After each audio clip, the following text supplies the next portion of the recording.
My friend, he is into media and he is quite, let's say, famous because he works for local radio. So he would tell me about some people who got in, and he said, "Oh, that guy is famous because that, and that guy is famous because that, and this one is a singer." So it was great to see and to get to meet celebrities as well, which, yeah, we had quite some opportunity. For example, one day my friend had some work to do and he didn't want to take me along, which he normally does, but he normally did, but he couldn't bring me along. So I was thinking, okay, I've been in Ghana for a while because at first I was quite scared to like get out on my own, but I did, and then I learned how to use Trotro, I learned how to use Bolt and Taxi. So I decided to go out on my own. And I went to Labadi Beach. Labadi Beach was quite far from my place. For 5 kilometers by taxi, you would pay less than 200 Czech crowns, which is quite cheap. Like, yeah, for us. Yeah. Yes, for us. So I got there, and then the first thing that got my attention was a turtle on the beach, and it was laying eggs. You know, it was already dark, it was laying eggs, and nobody actually cared. There was like nobody to protect it.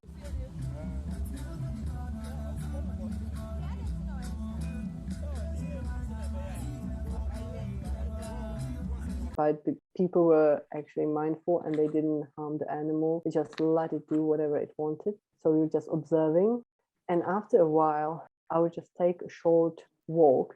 I turn around and I'm like, oh, this person looks familiar. But I was thinking it couldn't be him because he's from Nigeria. And because I kept looking and the person saw me, he was like, oh, come here. So I went and I asked, where are you from? And he said, I'm from Nigeria.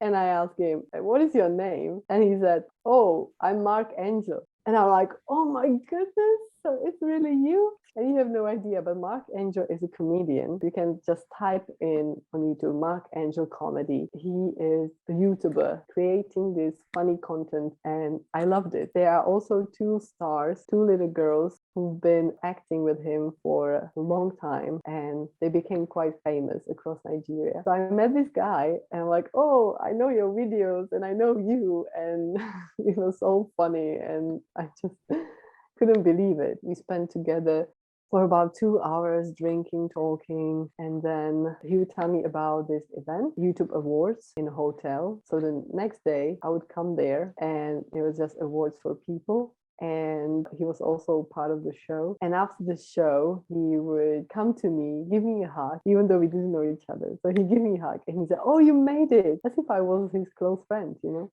And I was like, oh, I couldn't miss this for anything.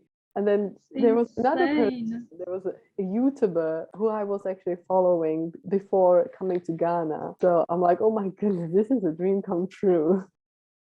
And this guy also shot video with me. I don't think he posted it, but I had a great time. Basically, these are all the best moments for me in Ghana.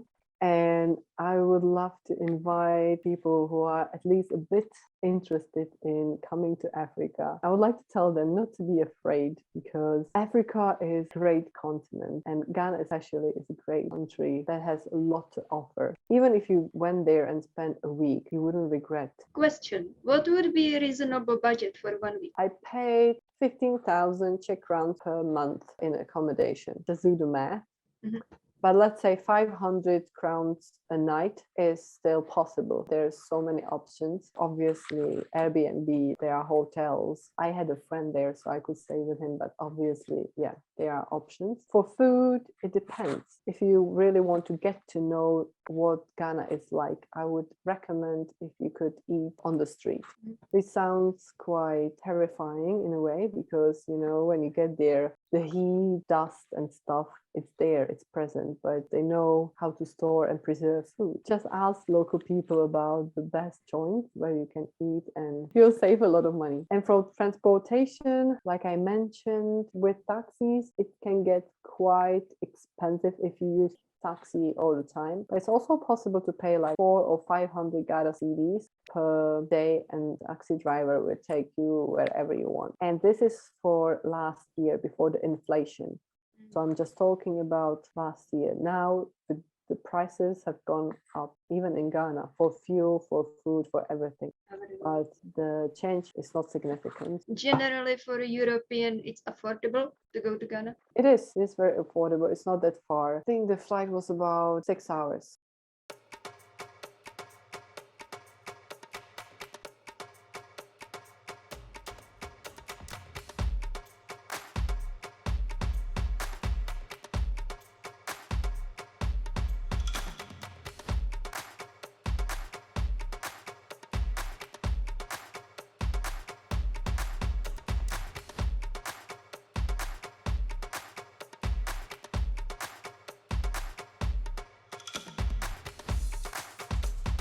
What about your family? Like, were they supportive of you going to Africa? Because like there may be a lot of judgment about Africa in Czech Republic, I would say, from my experience. So how they reacted when you said, I'm going to Africa? Well, the thing is, my family knew about it, right? I've been preparing them for a long, long time. So they just came to terms with it, especially my mom. She's not happy about it at all. But because of my great friend Kofi from here, the Czech Republic, he agreed to come to my place and talk to my mom. That actually was a moment when he calmed down, and because we were in touch every day. There's internet, so I just talked to her, called her, texted her that I'm okay and I'm happy and I'm enjoying myself. So eventually she was all right. And my friends, they were kind of supportive. They know me. They know I love Africa. So they were basically saying, oh, you're finally going to Ghana. So enjoy it. That's nice. Have fun. So internet connection, no issue, everything works properly. It depends where you are. No, it doesn't. How it works? Tell me. Internet, okay, that's a big issue. So they have Vodafone or they have MTN SIM card, and with these, it depends where you base. Either one is stronger at different places. Obviously, there are other network providers, but these two were the ones I used. There was a lot of kind of dropping, the line dropped. There were so many cuts as well, but it's all right. This is something that you really have to take into consideration, and you really have to come to terms with that when you travel to Africa, internet access might not be as available, as strong, but it's nothing really devastating. It's nothing really that bad.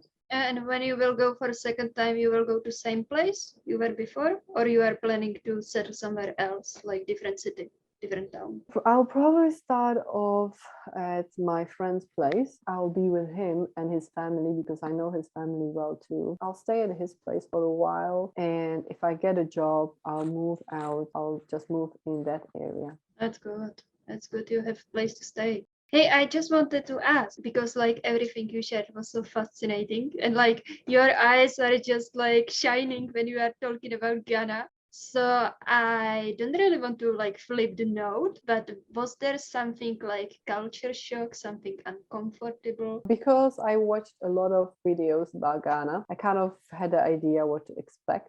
So you did your And homework. I did my homework, yes. I really wanted to get ready. And also, I just talk about Ghana with my friends. I happened to meet Ghanaians in New Zealand, which was quite funny, but I met like 4 or 5 people and they were Ghanaians. So I knew a bit. One thing I didn't like about Ghana is that once you travel, the roads are packed with cars and there's a lot of smoke everywhere. Nasty smoke, and you can't close your window because otherwise, if there is no AC in your car, you just like can't breathe, right? So this is something I really don't like, and it's funny for me. It's something not that I didn't like it, but Ghanaians don't really follow the rules, the traffic rules. They do or they don't? They don't. They don't. Okay. They don't. They stop on the red light, but they are, let's say, bikers who just run the red light and they don't care. Police, they don't really enforce the rules. They don't really punish the people as much. So that's also a big problem because there's also corruption going on. But every country has their issues. That's true. I don't think this is it's a huge one, to be honest. It's a huge one. But I don't really want to say, oh, because of this, you shouldn't really see that place, because once you get there, you find out, oh, this is not that bad, as long as you use taxi. Taxis are really comfortable. If you don't like the person, you just call another taxi. They are quite fast. They will come in fast because they have to get to European standards, because in Africa they have time for everything. They'll tell you, oh, I'll be there at 5, and they'll just turn up at 5:30 or 6. So that's a culture shock for some. And I also, even though I know about it, it took me a while to get used to it, and I'm still fighting with it a bit inside of me, because my friend, for example, he was getting ready for work and he would tell me, oh, I have to go. And I was like, okay, so let me just like quickly brush my teeth, pack my stuff and go. And then it was maybe like 20, 30 minutes, and he would be still wearing his pajama or cooking or doing something. Like, hey, but you said we have to go. I was like, yeah, we have to go. Like, well, you're not moving. So that was also really funny, but also like stressful for me, annoying. But this is something you just like make fun of, especially when you're in Ghana for holiday. Obviously, if you have to work with these people, it will take a lot of patience, and you really should get surrounded by people you can trust. Other than that, the mosquitoes are quite annoying. And the morning when I got there on my first week, at 5 a.m., everybody wakes up because they get to work by 6 or even earlier before then, because the sun comes up at 6 a.m. every day and it goes down at 6 p.m. every day.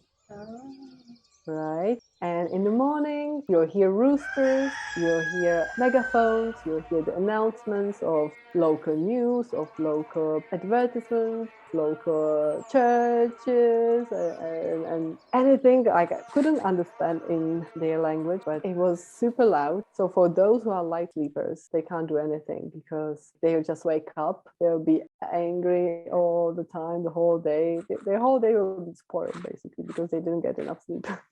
But okay, so you should be morning person.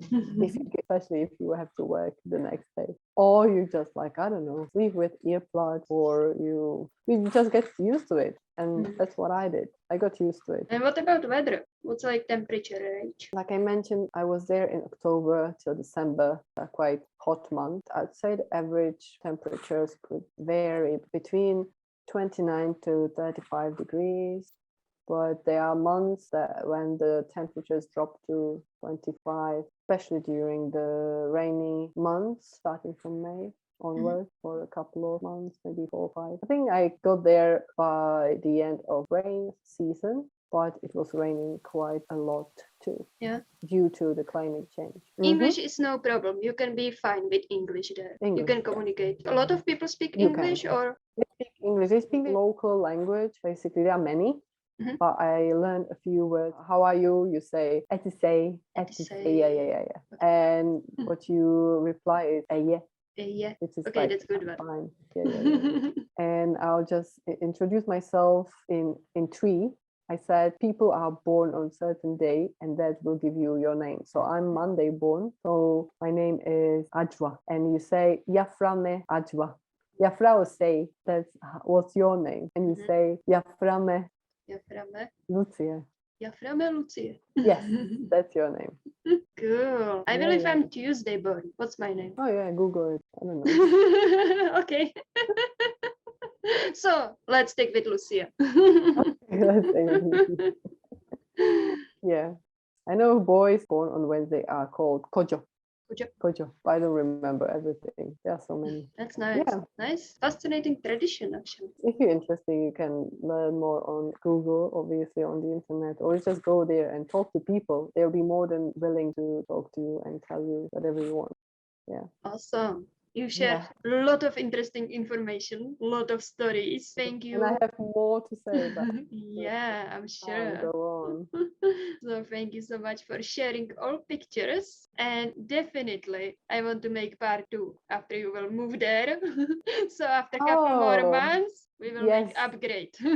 Yes, hopefully I'll have to get a strong connection so that we can actually have a conversation just like today. I'll be happy. I'll be more than honored. Awesome. So thank you so much being here with me today. for everything you. you shared. It was fascinating. Bye-bye. Bye-bye.